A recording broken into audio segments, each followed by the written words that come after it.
దేశంలో సంస్కరణలు తీసుకొచ్చిన పార్టీ టీడీపీనే అన్నారు ఏపీ సీఎం చంద్రబాబు. అభివృద్ధికి టీడీపీ మారుపేరు అని అన్నారు. మోడీ దేశాన్ని ముందుకు తీసుకుపోతున్నారని అన్నారు. పార్టీని అన్ని రాష్ట్రాల్లో విస్తరించాల్సిన బాధ్యత కార్యకర్తలపై ఉందన్నారు బాబు.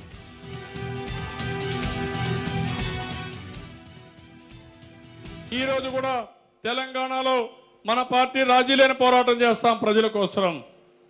ఆంధ్రప్రదేశ్లో మనకు అవకాశం ఉంది కాబట్టి మాక్సిమం అభివృద్ధి చేస్తాం.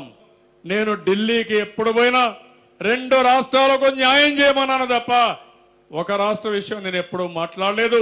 ఈ మహానడిలో మనం చర్చించుకోవాల్సిన అవసరం ఉంది. ఇప్పుడు రెండు రాష్ట్రాలైనాయి. రెండు రాష్ట్రాలు వచ్చిన తర్వాత తెలుగుదేశం పార్టీ రెండు రాష్ట్రాల్లో ఉంటుంది. మిగిలిన రాష్ట్రాల్లో కూడా మన పార్టీ పెట్టుకోగలిగితే మనకుండే విశ్వసనీయతతో అక్కడ కూడా సీట్లు వచ్చి జాతీయ స్థాయిలో మనం కూడా ఒక ప్రాధాన్యత వచ్చే అవకాశం ఉంటుంది.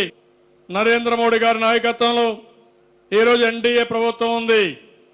ఇప్పటికే మీరు ఒకసారి చూస్తే ప్రజల్లో ఒక కాన్ఫిడెన్స్ క్రియేట్ చేయగలిగారు. అదే మరి ఒకప్పుడు ఇండియా అంటే స్కామ్ ఇండియా అనే పేరుండే పరిస్థితి నుంచి ఈరోజు ఇండియాకు ఒక పరువు పెంచే పరిస్థితికి వచ్చారు.